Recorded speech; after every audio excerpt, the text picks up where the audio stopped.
e fortalecendo. É com muita alegria que recebemos alguns aqui e chegamos na casa de muitos. Sabedores que somos que nesse momento em que estamos passando, só a nossa aproximação com Jesus nos diminui as dificuldades, nos diminui nosso sofrimento. E para iniciarmos, eu gostaria de ler uma passagem aqui do livro 5 Minutos com Chico Xavier, que nos diz o seguinte: o título da mensagem é Cura Espiritual. Quantas enfermidades pomposamente batizadas pela ciência médica não passam de estados vibratórios da mente em desequilíbrio? O comentário de Emmanuel é o seguinte para esse texto: no trato com as nossas doenças, além dos cuidados médicos indispensáveis à nossa cura, não nos esqueçamos também de que, quase sempre, a origem de toda enfermidade principia nos recessos do espírito. A doença, quando se manifesta no corpo físico, já está em fase conclusiva, em seu ciclo derradeiro. Ela teve início há muito tempo, provavelmente naqueles períodos em que nos descontrolamos emocionalmente, contagiados que fomos por diversos vírus potentes e conhecidos como raiva, medo, tristeza, inveja, mágoa, ódio e culpa. Como a doença vem de dentro para fora, isso é, do espírito para a matéria, o encontro da cura também dependerá da renovação interior do enfermo. Não basta uma simples pintura quando a parede apresenta trincas. Renova-se o processo de consertar nossas rachaduras internas. É escolher novas respostas para velhas questões até hoje não resolvidas. O momento da doença é o momento do enfrentamento de nós próprios. É o momento de tirarmos o lixo que jogamos debaixo do tapete. É o ensejo de encararmos nossas paredes rachadas. O Evangelho nos propõe tapar as trincas com a argamassa do amor e do perdão. Nada de martírios ou de culpas, pelo menos em que deixamos a casa descuidada. O momento pede responsabilidade de não mais se viver de forma tão desequilibrada. Quem ama e perdoa vive em paz, vive sem conflitos, vive sem culpa. Quando atingimos esse patamar de harmonia interior, nossa mente vibra nas melhores frequências do equilíbrio e da felicidade, fazendo com que a saúde do espírito se derrame por todo o corpo. Vamos começar agora mesmo o nosso tratamento. Vamos elevar o nosso pensamento a Jesus, aos espíritos bondosos, os nossos mentores espirituais, para que possamos cada vez mais nos aproximarmos desse mestre de amor.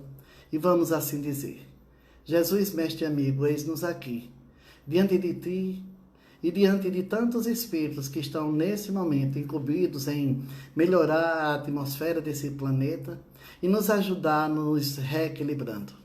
Envolve-nos, ó Mestre, com teu amor infinito, envolve as nossas famílias, envolve o nosso país e todas as outras nações que nesse momento estão passando por dificuldades. Ajuda-nos a todos nós, ó Mestre, para que tenhamos discernimento para tomar as melhores decisões em nossas vidas, mas que também saibamos seguir rumo aos teus braços generosos. Que a tua paz possa continuar conosco, que o teu amor infinito nos ampare a todos. Hoje nós escolhemos para falar um pouco sobre Jesus, o médico das almas. E a gente vê que nesse momento nós estamos passando ainda por dificuldades e desequilíbrios com relação à saúde, ou melhor, à doença que nos assola. E nós sabemos que fica muito difícil chegarmos a qualquer lugar se não temos Jesus em nossas vidas. E nós sabemos que só esse encontro com Jesus faz com que nós tenhamos discernimento para tomarmos as decisões que precisamos na vida. E a gente sabe que desde os primórdios, o homem tenta e procura a felicidade e procura a cura espiritual. Mas essa cura espiritual depende exatamente do homem. Nós estamos muitas vezes envolvidos com as dores do corpo, mas nós sabemos que todas as doenças que atingem o nosso corpo, ela é gerada no nosso espírito. E se ela é gerada no nosso espírito e nos atinge no corpo, é porque temos algo ainda para nos resolvermos, para melhorarmos, para que possamos avançar. E quando a gente fala sobre Jesus, o médico das almas, a gente vê o seguinte: muitas vezes a gente pede a Jesus a cura e ele nos mostra a cura. Mas o grande problema é porque a gente sempre pede só a cura do corpo. E a cura do corpo, ela é passageira, ela pode voltar. Tem um texto no livro Boa Nova que nos diz o seguinte, que quando não se é curado em espírito, a gente pode retornar a adoecer. E nós sabemos muito bem disso. Por quê? Porque a gente sabe que houve esses casos, principalmente na época de Jesus. Aqueles leprosos que foram curados, a maioria deles foi curado no corpo. E só um foi curado no espírito. E a gente fica se imaginando por que e como devemos chegar a essa cura espiritual. A cura espiritual depende exatamente de nós, da nossa mudança de postura, da nossa mudança de comportamento, da nossa reforma íntima. Nós sabemos que tem um caso que eu acho muito interessante, que nos relata e nos diz exatamente a forma dessa transformação e a forma dessa cura. É o caso de Maria de Madalena, muito conhecida também como Maria de Magdala, que também naquela época era um costume da época acrescentar o nome do lugar de onde a pessoa vinha ao seu nome. E ela vinha de Magdala, uma colônia de pescadores perto de Jerusalém, e por isso foi conhecida como Maria de Magdala. Maria de Magdala era uma cortesã, de uma beleza invejável, e que mesmo com todos os aparatos que ela tinha, porque na sua casa ela recebia pessoas ricas e poderosas daquele país e de outros países, ela era uma pessoa que tinha tudo que se fala de material ao seu dispor. Mas era uma pessoa triste, que queria ser amada. E Jesus, quando do encontro com Maria de Magdala, quando ela se aproxima, Jesus identifica qual era a necessidade maior de Maria de Magdala. E ela queria amar e ser amada. Mas até então ela era procurada só para saciar as vontades sexuais daqueles que a procuravam. Ela era usada só nesse inteirinho, só nessa situação. E ela começou a se incomodar com isso. E quando ela se encontrou com Jesus, Jesus identificou qual era o problema de Maria de Magdala.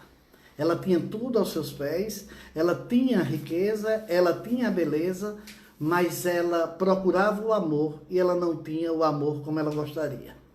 Então, depois desse encontro com Jesus, ela transformou sua vida. E ela saiu daquela posição de cortesã para ajudar aos outros. E ela começou um novo caminhar. E o que é interessante é que nesse novo caminhar de Maria, de Magdala, ela começa a trabalhar e a ajudar aquelas pessoas que viviam também em situações de sofrimento como ela vivia antes. E começou a apoiar aquelas moças, aquelas mulheres que também passavam o mesmo tipo de dificuldade. E não se bastando e não se satisfazendo só com isso, ela começou a trabalhar com as pessoas que tinham problemas de saúde, os aleijados, aquelas pessoas que naquela época sofriam da lepra, e ela terminou contraindo a lepra. E é interessante, aí as pessoas dizem, e por que Maria de Magdala foi curada em espírito e contraiu a lepra? Porque a lepra já era a doença que estava nela. Era a doença que mais ela precisava trabalhar, que era exatamente a do corpo. Ela tinha um corpo bonito e perfeito, e ela usou isso em benefício próprio. E ela precisava, mas ela não se incomodou. Sabe por quê? Porque ela foi curada em espírito. A partir daí, ela continuou a sua caminhada de uma forma diferente, sem mais toda aquela riqueza e aquelas pompas, mas ela continuou a sua caminhada em paz. E conta-nos Humberto de Campos, em um dos seus textos, que Maria de Magdala desencarnou sozinha. Por onde ela passava, todas as pessoas fechavam as portas. E quando ela desencarnou, ela sentiu, quando ela saiu do corpo, ela sentiu uma mão tocá-la. E essa mão foi a mão de Jesus e disse: tu vencestes por muito amor. Nós, é claro que nós gostaríamos também de vencer as nossas dificuldades com muito amor. É claro que nós gostaríamos de mudar o nosso mental, o nosso desequilíbrio através do amor. Mas nem sempre a gente consegue. E sabe por quê? Porque quando a dor se aproxima de nós, a gente se desespera. Em vez de a gente confiar e acreditar em Jesus, que tudo é passageiro, que tudo tem o seu fim, a gente fica dizendo: por que isso comigo? Por que eu estou passando por isso? E nós sabemos que não é bem assim. Não é porque eu estou passando. É para que essa lição está me servindo. Se nós temos problemas dentro da família, se nós temos problemas materiais, se nós temos problemas financeiros, é porque a gente está precisando de tudo isso para que a gente se melhore. E a gente, muitas vezes, a gente não consegue se melhorar através do chamado do amor. Então a gente precisa que a dor nos alcance para que a gente atenda ao chamado de Jesus. E nós sabemos que todos aqueles que conviveram com Jesus e que fizeram a sua trajetória de acordo com os ensinamentos do Mestre, tiveram dificuldades. Mas, como diz Humberto de Campos, em todos aqueles que seguiram Jesus e tiveram as dificuldades, Maria de Magdala foi uma das que mais se empenhou e que a transformação foi mais substancial. Porque é muito fácil a gente se modificar apenas porque a gente quer se modificar e que a gente já encontrou o entendimento para isso.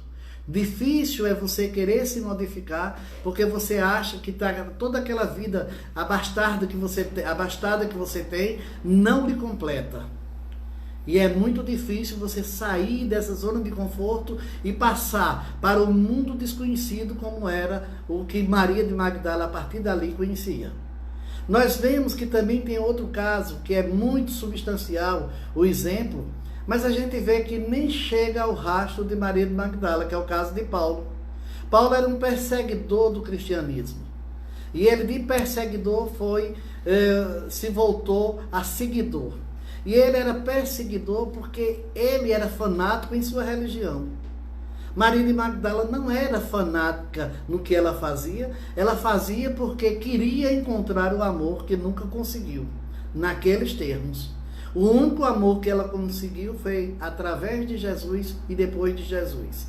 E nos conta Humberto de Campos que quando há esse encontro, a transformação acontece. E nós vemos que a transformação de todos aqueles que realmente encontraram Jesus e trocaram o olhar com Jesus, a partir daí a sua vida se transformou. A de Paulo aconteceu quando ele entra em Damasco em busca de matar Zacarias. E a luz de Jesus é tão forte e brilha diante dele que ele cega. E aquele que ele ia matar, ele é curado por ele. Então a gente vê o que é transformação. E nós achamos que hoje a gente está passando por dificuldades e a gente está achando que está passando por a maior dificuldade do mundo. E sabemos que não é bem assim. As dificuldades que a gente passa hoje, nós temos muito mais condições de superá-las e suportá-las. Aqueles daquela época era mais difícil. Mas por que era mais difícil? Porque é muito difícil entender e acompanhar um Cristo que veio nos ensinar a amar e ele, pelo seu amor, ele foi crucificado. E Jesus foi crucificado e nós estamos aqui vivendo, estamos aqui caminhando. E por que achamos que a nossa vida é pior? E por que não tomamos hoje a rédea da nossa vida e nos transformemos? Porque a gente não busca transformar a nossa vida e buscar exatamente esse convívio com Cristo, porque é através dele que nós vamos ter a nossa cura. Hoje a gente está vivendo uma pandemia E a gente fica dizendo, o que será que aconteceu? Eu já ouvi pessoas dizendo até que Deus tinha perdido o controle da Terra. Imagina, Deus perdendo o controle da Terra.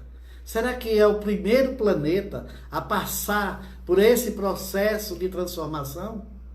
Será que Deus está fazendo conosco algo que Ele não possa resolver?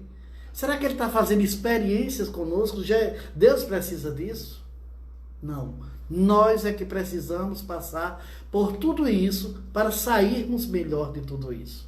Na hora que a gente entender que esse planeta está passando pela transformação e que essa transformação depende de cada um de nós, nós vamos entender que Deus está exatamente no comando. No nosso grande problema é porque a gente ainda não consegue nem identificar o que está ao nosso redor e a gente quer identificar as coisas celestiais. E nos diz um texto o seguinte: o homem não é capaz de visualizar o mundo celestial, porque tudo que o homem vê até hoje ou está morto ou morrerá. O que os olhos humanos veem até hoje, ou está morto ou morrerá. Nós vemos que tudo aqui é passageiro. A gente vê que a melhor edificação que tiver, uma hora ela pode chegar em ruínas. A gente vê que a nossa vida aqui, por mais que passamos algum tempo aqui, ou muito ou pouco tempo, ela é passageira. E nós sabemos que a gente veio para cá não com data marcada, como muitos dizem, eu estou com data marcada. Não, porque às vezes essas datas elas são diminuídas ou aumentadas, dependendo da nossa condição. Então a gente vê que nós estamos aqui em um processo de evolução. E esse processo de evolução cabe a cada um de nós fazermos a nossa parte da melhor forma possível. E será que estamos fazendo a nossa parte? Eu sempre digo o seguinte, que nem sempre estamos, sabe por quê? Porque na maioria das vezes, quando o desespero chega, quando a dor chega, o desespero chega também. Quando as dificuldades chegam, a fé que a gente tem em Deus começa a desmoronar. E por que a gente não começa a pensar diferente? Deus não está fazendo experiência conosco, mas Ele está nos dando a oportunidade de dizermos, eu estou aqui e eu vou me modificar, eu vou me melhorar. Porque nós queremos que o nosso planeta se modifique. Mas eu não tenho, eu e nenhum de vocês que estão aqui, tem a condição de modificar o planeta. Mas nós temos a condição de nos modificarmos. E com a nossa modificação, a gente ser agente multiplicador e outras pessoas também irem se modificando. Nós temos essa consciência e nós sabemos dessa verdade. Mas o grande problema é porque nem sempre a gente quer fazer isso. Sabe por quê? Porque a gente sair da nossa zona de conforto, a gente deslumbrar um novo mundo e com outra realidade e buscarmos a transformação, isso dá muito trabalho. A gente quer a obra pronta. E eu sempre digo que a gente quer a obra pronta porque a gente sempre quer ter duas pessoas, uma para a gente dizer que ali está nos ajudando e a outra para a gente dizer que está atrapalhando a nossa vida.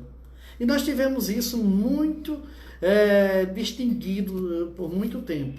Todas as vezes que nós fazíamos algo certo, a gente dizia, é Deus que tocou em nós. Mas quando a gente fazia uma coisa errada, a gente sempre dizia, é o diabo que está tentando. E a gente sabe que não é bem assim. Deus, Ele nos dá a oportunidade de acertarmos ou não. Depende de nós. O livre-arbítrio é nosso. E Deus não interfere no nosso livre-arbítrio. Mas Ele todos os dias nos dá 24 horas de possibilidades de crescimento ou derrocadas. Depende de nós. Qual é a escolha que eu estou fazendo?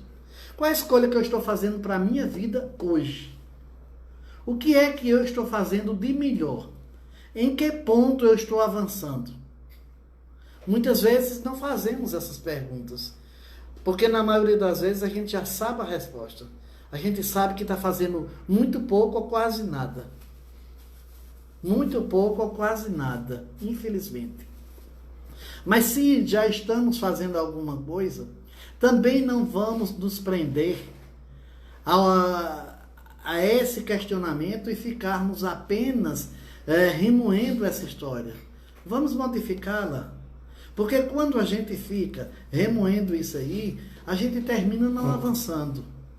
E isso aí a gente vai se paralisando diante de todos esses acontecimentos. E não é para isso que estamos. Nesse momento estamos vendo que muitas nações estão se mobilizando para melhorarem e buscarem a cura para os seus. O Brasil também está nessa corrida. Mas será que todos nós estamos vibrando para isso? Porque nos diz o seguinte, um texto evangélico nos diz o seguinte, muitas vezes a gente pensa em várias coisas ao mesmo tempo, mas nós sempre somos perseguidos pelos nossos temas centrais. A gente sabe que tem que tomar banho, tem que comer, tem que vestir, tem que beber, tem que tudo isso, mas a gente pensa em tudo isso, mas tem algum tema central que a gente pensa mais. A gente pensa, não, está fazendo tudo isso, mas eu acredito que não vai dar certo. Eu acredito que, mesmo com toda essa vontade das pessoas de melhorarem e de conseguir uma cura, eu acredito que não vai dar certo. É muita gente que está passando por isso. E por que a gente fica sempre pensando nisso? Porque a nossa fé é muito pequena e ela se abala com qualquer coisa. Nós muitas vezes queremos convencer Deus de que precisamos de algo e que aquilo vai ser bom para a gente, mas nós mesmos nos boicotamos. Muitas vezes a gente tem o projeto, mas a gente mesmo não está se convencendo dele. E se eu não estou me convencendo, como é que eu vou convencer outras pessoas? E o projeto de Deus, a gente não precisa disso. A gente não precisa convencer Deus de que estamos aqui e que vamos melhorar. A gente precisa convencer a nós mesmos. Porque Deus sabe exatamente que todos nós vamos nos melhorar. Tem uma música que diz que todos nós seremos anjos. E nós seremos um dia. Alguns estão mais próximos, outros não. Mas acontece que todos nós estamos nesse caminho da evolução. E nesse caminho de sairmos do sofrimento. Porque o sofrimento nos incomoda, o sofrimento nos abala emocionalmente. E nós sofremos exatamente por conta das nossas escolhas. Na hora que a gente conseguir fazer as escolhas corretas, entrar no nosso eixo verdadeiro, a gente vai se distanciar do sofrimento. Mas nós sabemos que ainda estamos longe. Porque tem um texto evangélico que diz o seguinte: enquanto existir um homem na terra que ainda goste de praticar o mal e ainda se compraza com o mal, a terra não passará da situação em que se encontra. Aí você diz assim, tá ruim, agora pegou. Porque eu estou fazendo a minha parte, mas tem muita gente que não está. Tudo bem. Nós sabemos que todos nós não vamos evoluir no mesmo ritmo e no mesmo tempo. Mas Deus não tem pressa. Ele quer que nós comecemos o nosso trabalho hoje e quer que cada um daqueles que já se conscientizou disso, que faça o seu melhor. Mas nós sabemos que tem pessoas que ainda nem acreditam em Deus. E tem pessoas que também não acreditam em Deus, mas que já estão fazendo o seu trabalho. E muita gente que acredita em Deus ainda não começou o seu trabalho. Nós sabemos que hoje tem muitos espíritas que era para estar vibrando diferente. E a gente ainda vê muitos espíritas com medo de encarar essa doutrina e ir adiante e levar adiante a mensagem do Cristo. A gente vê ainda muitos espíritas ainda procurando saber o que é que tem que fazer com medo disso ou daquilo. E o medo que a gente tem que ter é o medo da nossa inércia, de estarmos paralisados. É o único medo que a gente precisa ter.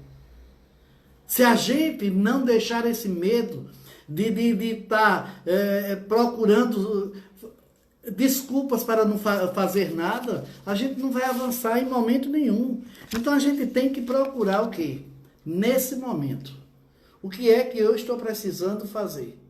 Eu estou precisando ficar em casa apenas e mais nada? Ou estou precisando de ir à luta? Cuidados todos nós precisamos ter. E não só com essa doença que está destruindo tantas pessoas. mas temos que ter cuidado com tantas outras doenças. A gente tem uma doença muito grande também, muito mais maior e que faz muito mais mal, que é a doença da indiferença, é a doença do desamor, é a doença da empatia que muitas vezes nós não temos. Empatia para com os outros. A gente está muitas vezes nos distanciando das pessoas e achando que está tudo bem, e não estamos tudo bem com isso. Eu tenho que procurar conviver como irmãos. Aí a gente diz, não, nós somos todos irmãos. E tem muitos de nós que ainda têm a coragem de rezar o Pai Nosso. E não vê o compromisso que se assume na hora que faz, que declama o Pai Nosso. Então a gente tem que mudar a postura. Nós aqui no Consolador, é claro que não somos o mais certo, não somos os melhores, mas nós estamos procurando trabalhar e fazer a nossa parte. E fazer a nossa parte é dar o melhor de nós mesmos. Jesus confia em nós. E ele disse que nós teríamos dores e sofrimento, mas ele estaria conosco. E eu não tenho a menor dúvida. Quando alguém me pergunta se eu acredito em Deus, se eu acredito em Jesus, eu digo que não. Eu não acredito em Deus e em Jesus. Eu tenho a certeza de Deus e de Jesus. Eu tenho a certeza dele em minha vida. Porque eu acredito numa história que uma pessoa me conta que às vezes nem é verdadeira. Mas em Deus eu não preciso acreditar. Eu preciso ter a certeza como eu tenho que Deus existe. E ele existe tanto que dará a todos nós as mesmas possibilidades todos os dias. Agora nós é que sabemos o que estamos fazendo, nós é que decidimos o que fazermos com tudo isso que ele nos dá. Eu decidi seguir adiante. Eu decidi procurar dar o meu melhor. Eu decidi estar à frente de uma casa e procurar amparar a todos que dela se aproximem. É isso que eu decidi. E é isso que todos nós precisamos. Decidir assistir ao outro. Decidir trabalharmos como irmãos. Decidir vivermos como irmãos. Jesus disse que conhecereis meus discípulos por muito se amarem. E hoje nós somos os seus discípulos, todos nós de humanidade. Todos nós que procurarmos desenvolver essa tarefa de amor, levar adiante esse nome de Jesus, somos os discípulos deles. Trabalhadores de última hora, sim. Mas de última hora trabalhando até o último minuto também. Eu não estou aqui em uma viagem de férias. Eu estou aqui para trabalhar. E trabalhar na seara de Jesus não é fácil. É só perguntar a todos esses vultos históricos que já passaram como foi fácil ou não a vida deles. Será que a vida de Madre Teresa foi fácil? Será que a de Irmã Dulce foi fácil? Será que a de Chico Xavier foi fácil? Será que a de Divaldo Franco, como divulgador da doutrina, é uma vida fácil? Não, nenhum que faz o trabalho do Cristo tem uma vida fácil, mas tem uma vida feliz. Nós não precisamos de facilidades. Nós precisamos ser felizes e divulgarmos exatamente aquilo que Jesus deixou para divulgarmos, que é divulgar o amor, divulgar a fraternidade. E olha, 2000 anos se passaram e a gente ainda não conseguiu fazer a lição de casa. Precisamos quantas vezes passar por dificuldades. E nós estamos vivendo essa dificuldade, mas é só a gente olhar aqueles que nasceram por volta de 1900, as dificuldades que eles passaram. Passaram por guerra, passaram por pestes, tantas outras, e a gente está passando por uma dificuldade hoje. Mas essa dificuldade não é Deus nos provando, porque Ele nem precisa disso. Ele nos conhece a cada um de nós. Deus nos conhece a cada um de nós. Jesus chama cada um de nós pelo nome. Ele chamou Zaqueu, está chamando a gente também. E Jesus nos chama todos os dias. Mas o que é que nós vamos fazer com esse chamado de Jesus? Esse chamado de Jesus, meus irmãos, é para a gente começar a colocar a dor da gente no bolso e atender a dor do outro. É para que a gente consiga enxergar que o outro também sente dor. É que a gente possa enxergar que mesmo com todas essas dificuldades, a maioria de nós temos um lar para voltar, temos uma comida farta na mesa. E temos muitos irmãos nossos que por injustiça da sociedade não têm direito ao mínimo necessário. E nós vivemos brigando, meus irmãos, Não é pelo que é necessário, não. Nós estamos brigando muitas vezes pelo supérfluo, por coisas que nem vamos usar, por coisas que nem precisamos ter. Hoje eu estava vendo um noticiário de uma pessoa que tinha 20 milhões de dólares na Suíça e nunca foi lá. E vivia aqui no Brasil se escondendo. Então essa pessoa que juntou esse dinheiro todo, ele estava juntando por necessidade? E quando ele estava juntando, ele estava tirando de quem? Então temos que começar, pelo menos, a fazermos uma reflexão de todas essas perguntas que eu fiz. E vermos em qual estágio nós estamos. Onde é que nós estamos? No lado de quem ajuda ou no lado de quem atrapalha? No lado de quem ajuda ou no lado de quem ainda está usando de tudo isso para se completar? Então, é a hora da gente modificar-se. Esse planeta vai passar. Apesar de nós, conosco e sem a gente, ele vai passar do planeta ainda de provas e expiações para o mundo de regeneração. Mas essa regeneração temos que começar a cada dia em cada um de nós. Que Jesus nos abençoe. Muito obrigado a todos que assistiram ou até aqueles que ainda vão assistir. E fica o convite para na próxima terça-feira, às 19 horas, uma nova transmissão. Ao terminarmos essa transmissão, vamos colocar também no YouTube e no grupo do Consolador pelo WhatsApp. E agradeço a cada um que assistiu. Desculpe se muitas vezes a gente é levado pela emoção, mas muitas vezes precisamos nos deixar nos emocionar. Porque falar de Jesus é falar de emoção. Porque falar de Jesus é falar do que tem dentro de nós. Deixemos transbordar esse amor que tem em nós para tantos outros que necessitam tanto. A paz é a melhor de todas as conquistas do homem. Mas a paz ela tem que começar em nós, em nossos lares, em nossa vida e em nossa mente. Se nós cultuarmos a paz em nós, em todos os lugares por onde a gente passar, a gente vai deixar a paz. É como diz a música, quem vai distribuindo as flores vai ficando com o seu perfume também. Então, quando a gente vai distribuindo a paz, a gente vai deixando ela conosco também. E essa paz é que nesse momento estamos precisando tanto. O mundo já tem tantas guerras e que não façamos nós as nossas guerras particulares. Vamos fazer o amor. Vamos ser mais solidários.